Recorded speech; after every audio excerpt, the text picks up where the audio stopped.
You're watching WSB Now's Access Atlanta, your source for local things to do, weekend events, travel destinations, and so much more. Watch and discover how to make the most of your weekend. Get ready for a fun, exciting weekend in Atlanta. First up, the Travel and Adventure Show. Come on out to Cobb Galleria for the Travel and Adventure Show and experience all things travel. Enjoy hands-on experiences and activities and seminars. Meet travel celebrities Samantha Brown and Peter Greenberg. One-day adult admission is $12. Park Tavern in Piedmont Park hosts the 17th Annual Oyster Crawfish Fest. Enjoy crawfish, oysters, and seafood galore. There will also be live music and entertainment along with drink specials. General admission is $30.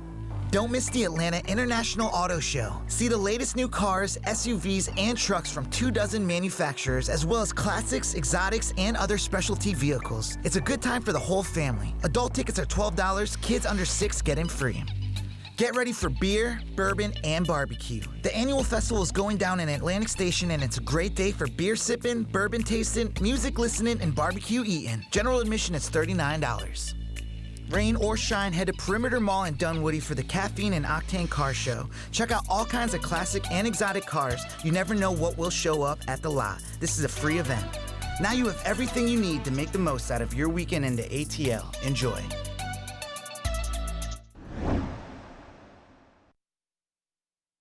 Alex Harris has always found inspiration in what develops from his camera lens. Our experience of the world is not the same thing often as the way that experience comes out photographed. For nearly half a century, the avid photographer has been a student of his craft. What I love about still photography is that sometimes a photograph teaches you something about something you thought you already knew. His new collection, Our Strange New Land, at the High Museum of Art, shows the booming film industry and how it's reshaping Southern thinking. I didn't set out to tell a particular story about the South. I set out to see the story that my photographs would tell. What I think I discovered was this generation of filmmakers is really coming to terms with race and class and sexuality and issues that may have been taboo. Visiting 41 sets in 9 different states, his photos give a rare look behind the scenes, showing the influence of the film industry on and off the screen. And I also found a much more democratic body of filmmakers perhaps than it would have been making films 10, 20, 30 years ago. A number of these filmmakers are women, a number of them are African American, extraordinary mix of backgrounds in the cast and crew. So the stories that are being told from a much more kind of complex American place perhaps than was done in the past. While the films race in front of us at more than 24 frames per second, Alex's camera captures something just as stunning. Singular moments in time, moments of diversity, of beauty, and of change. A lot of our preconception would depend on where we come from, our background, our race, our gender, but we all have them. And my sense is that this generation of filmmakers is challenging those stereotypes, challenging those perceptions. And I think people who come to this exhibit will be challenged as well. You like checking out Ferraris, Lamborghinis, classic cars, and everything in between? Then the Caffeine and Octane Car Show, the first Sunday of every month at Perimeter Mall, is the place to be. The sound of pure power fills the parking lot at Perimeter Mall. It's here you'll find some of the most expensive and unique cars on the planet once a month. This is a monthly gathering of what we call car enthusiasts. And they come from really all over the Southeast and all over the country, right here in Dunwoody, Georgia, to celebrate what they love, which is cars. The show began 12 years ago in East Cobb. A handful of guys who were crazy about cars would sneak away Sunday mornings when they didn't have a kid's soccer practice to attend to talk horsepower and acceleration. 12 years later, the event now draws 2,000 vehicles and 15,000 fans from across the country on a monthly basis.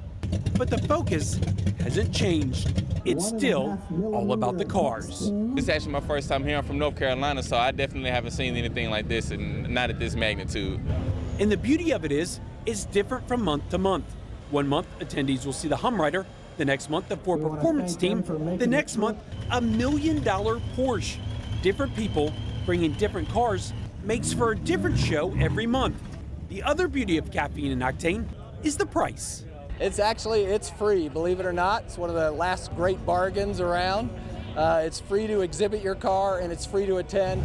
Rain or shine, summer or winter, or somewhere in between, the first Sunday of every month from 8 a.m. to 11 a.m., Perimeter Mall is packed. You haven't seen a car until you came out here. Pretty much like that. If you want to hook something up, this is where you come.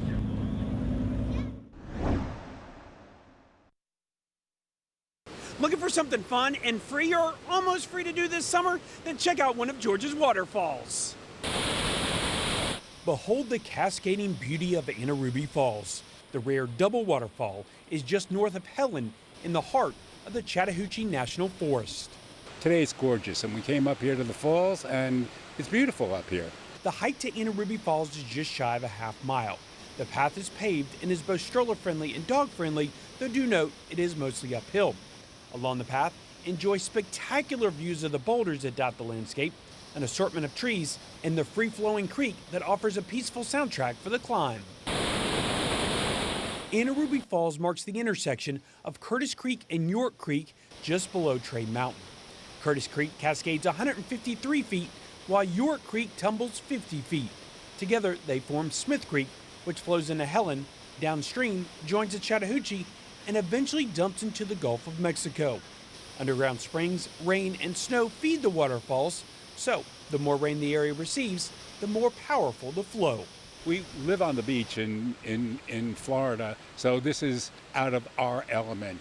The beach is where we live, so this is quite the spectacular falls, especially with all the bad weather that they've had up here. So the falls are running, the water's high, and it's exciting. The breathtaking spectacle draws visitors from the metro area and beyond. It's $3 to visit for those 16 and older. 15 and under get in free, as do seniors with the Senior Pass. For those looking for a full day of adventure in the woods or something to do with the kids, there are some additional options. Somebody posted it on Facebook about doing a waterfall tour, so we thought since it was rainy, it would be a little cooler temperatures to run around with 2 teenagers and a 4-year-old. So that's what we did. For Access Atlanta, I'm Nelson Hicks.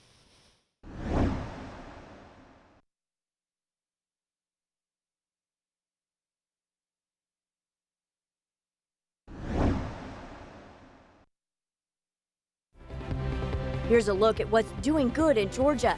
Help the United Way of Greater Atlanta bring hope to homelessness.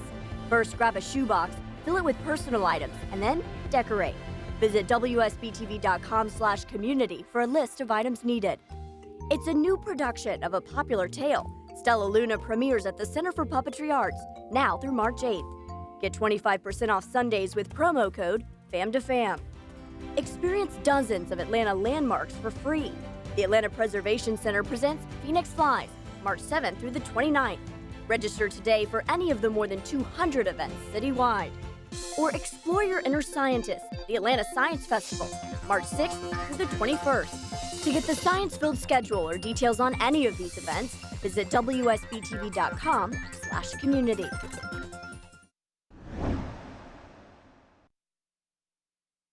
Hey guys, welcome to the Sweetwater Brewing Company. I'm Heather Catlin here with the Brewery Experience Manager, Derek, and he's going to show us all around this place, show us what goes into the magic of making their popular beers. Let's go check it out.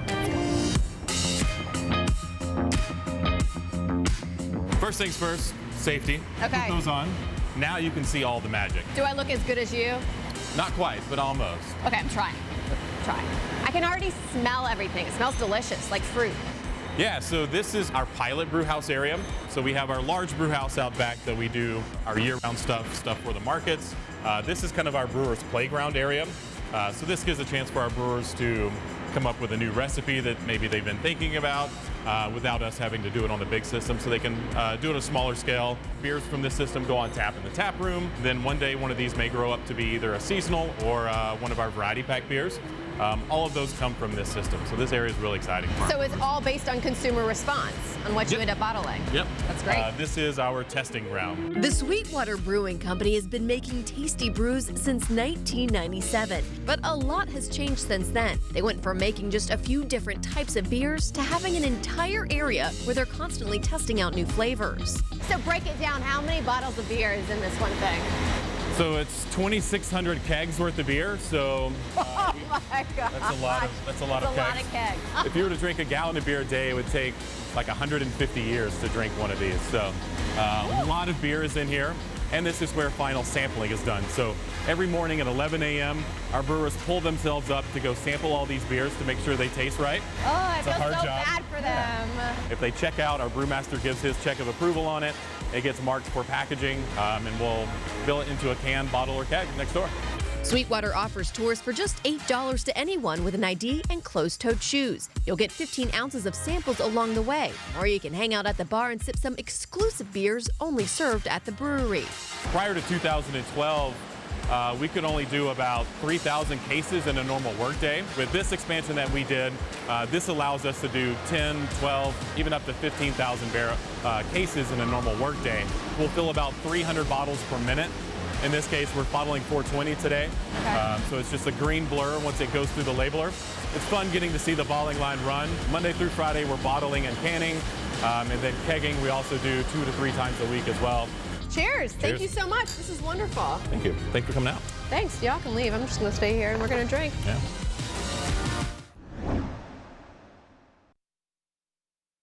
I'm Stella Luna.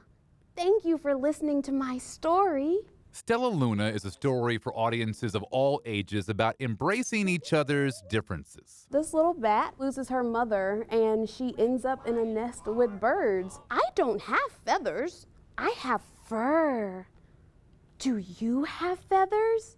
People may not look like you, they may not dress the same as you do, but we all can be friends. The show is based on the book by Janelle Cannon and adapted by the Center's own John Ludwig. Stella Luna learns how to live with the birds, and the birds learn how to accept her as well. And I think it just shows that we all can get along. Each vibrant prop and puppet was created beneath this stage. So these puppets are made right here at the Center for Puppetry Arts. We have lovely puppet builders who build these guys from start to finish. This is just a hobby I've taken way too far. Jason Hines has been crafting these colorful characters at the Center's in-house basement workshop for more than 20 years. This puppet shop is the only one like it definitely in the city, and there aren't that many quite like it in the country. If there's any changes or any decisions that get made along the way, you don't have to go online, you don't have to order another thing, you just walk downstairs and say, we thought this was going to do this, but now it's actually going to do this, and I'm just able to build it down here. Giving performers like Jamaica and puppet builders a chance to stretch their imaginations beyond the pages of the original tale. Usually when we adapt books, we just go straight from the designs that are already in the pictures, but this time we had to step outside of that and turn them into more puppet characters. It's really nice to see when they come to life, especially with these big eyes. It's a reminder for Atlanta audiences of just how many talented people have a hand in making every trip to the Center for Puppetry Arts a one-of-a-kind experience. You know, you can watch movies and you can watch TV, but when you come see a live play, you get to see these puppets right in front of you and live. So I think it really makes a connection with the kids to the puppets and brings them a little bit more into the story.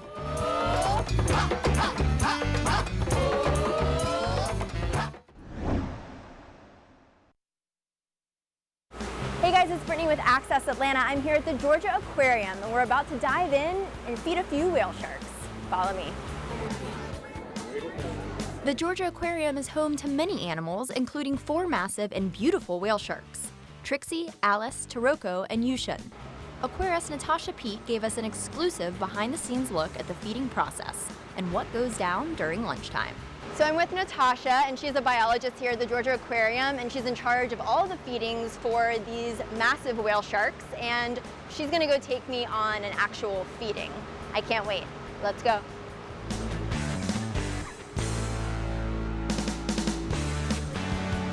The boats are put in the water and clipped in on the rope lines. each whale shark knows their boat, their ladle, and where to go. Our whale sharks eat 4 times a day. All of these guys have their own individual rope that they feed off of. Yushan is our smallest whale shark, and he eats about 50 pounds a day. But Trixie is our largest, and she eats up to 75 pounds a day. We have a separate commissary staff that actually preps the food every day, so they'll spend all morning prepping this food, making sure it's weighed out perfectly to make sure these whale sharks get all the nutrition that they need.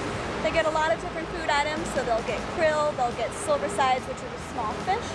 Sometimes they'll get some squid and mysis, just different things that these guys would typically eat. And they also get something called gel, which are these little green blocks, which are kind of gross and squishy, but they're filled with multivitamins and things like that, packed in with some algae. That way these guys can get everything that they need. Typically, pretty much everything that they would eat naturally, we feed them here just to replicate their diet as best as possible. If visitors want to come and get a behind-the-scenes tour, are they able to see a feeding go down, or how does that work? Yeah, so our times vary a little bit each day, so part of it is just kind of luck if you get it. But usually our feeds are at 7:30, 10:30, 1:30, and 3. So that's a wrap on lunchtime at the Georgia Aquarium. To find out more information about how you can come and visit the whale sharks, visit georgiaaquarium.org. I'm Brittany Tenenbaum for Access Atlanta.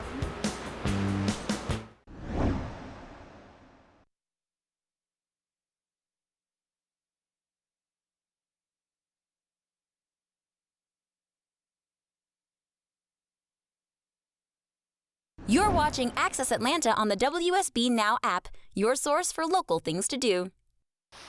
Becky Brinkman is convinced it's the world's most unique flower. What's an orchid?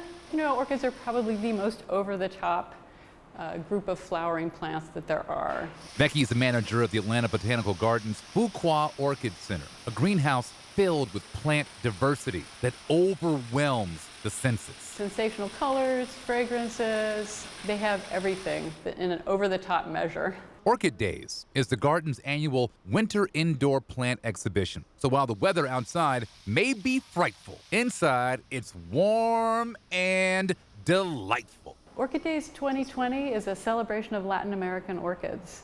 Vivid colors combined with the vision of a famous architect create one-of-a-kind enclosed garden spaces. We drew our inspiration for the show from the works of the renowned Mexican architect Luis Barragan, who is one of the most influential modernist architects of the 20th century. Barragan's use of shadow and light enhances the flower's beauty, while crisp, clean contours help blur the lines between home and garden. My favorite part of the show is the sea of blue orchids in the atrium. Blue is a pretty rare pigment in flowers. There are only a handful of orchid species that even approach true blue. Orchid Days gives guests an entirely new perspective on one amazing plant. It creates a really unique environment for orchids. It complements them and sets them off well. We just want visitors to have fun. We want them to come in and have a terrific experience on a cold winter day to experience warmth, beautiful colors, fragrances, and just be happy to be alive.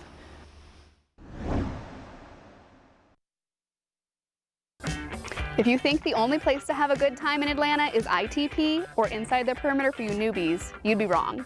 Just about 30 minutes northeast of Atlanta is Archery Learning Center, where you can pretend to be a real-life Robin Hood and shoot an actual bow and arrow. That's what we're going to do today. So let's go inside and check it out, but make sure you watch where you're walking.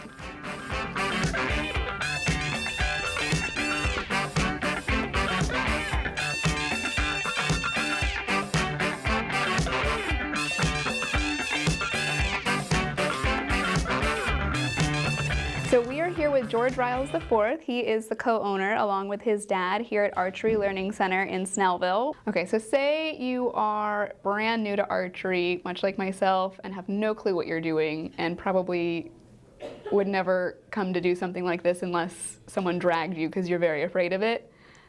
What do you do with someone like that? How do you get them into it and going? What's the process? Well, the way it works, if you just show up and say, I've never shot a bow before, I would like to try it. And you'll start off with a very basic bow. We'll get you the basic instructions, like you hold it here, you do this, and then I'll walk you through the initial, pull back and let go, so you have the basics of how it works. and kind of work with you to the point to where you can group arrows at a close range. So essentially that first try it out ends up taking you from never touched a bow before to I'm safe enough to shoot archery in the backyard or shoot archery in the range and feel like I know what I'm doing, right? And then at that point, people progress farther than that to become a little more intermediate. They start shooting for score, that sort of thing. But when you leave after your first one, you'll be proficient. I figure we can get you in the bullseye maybe before you go. You just met me, so. I love a challenge. Nobody's beaten me yet. It's gonna be a pretty big challenge to get me hitting the bullseye there. Yep, we're gonna get it. See, everybody heard that. We're gonna get it. Yeah, well, we'll see who they believe.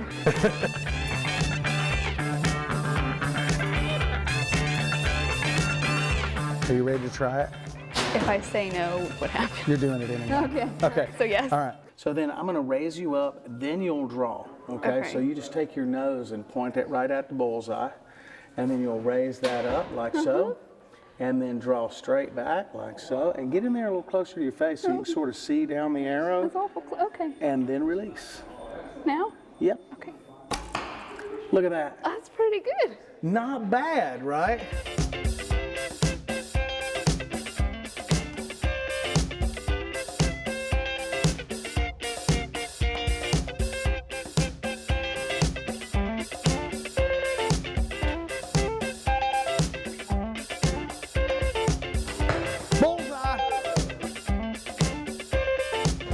Jennifer Lawrence, watch out. Woo.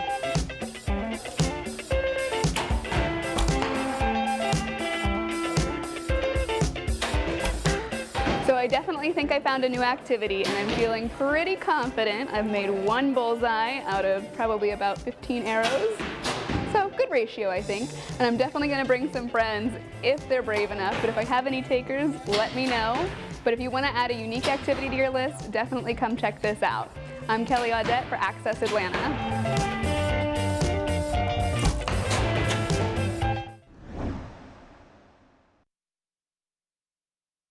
I'm Justin Farmer. The Sam Short Line is a historic train that travels through several towns in southwest Georgia. The stops include a state park, a visit to former President Jimmy Carter's hometown, and a museum. The train's name, SAM, is an abbreviation for Savannah, Americus, and Montgomery, all towns that were part of the train's main route in the 1880s. The line was once served by 2 trains and carried passengers, packages, and mail. It was considered the lifeline for these communities, but eventually, SAM stood still. For decades, the train was derailed and the railway abandoned. But in 2000, the state of Georgia bought the line. Today, it operates from the Georgia Veterans State Park in Cordele. Before hopping on the train, visitors can see the only park in Georgia dedicated to all U.S. servicemen and women. The Veterans Park is 3,000 acres.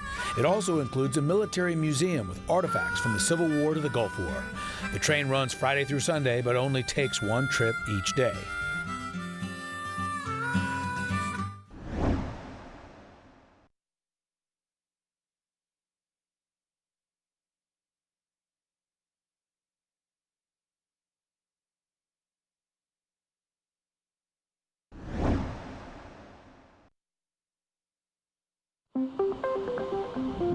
Some paint to preserve history. Others get farming skills.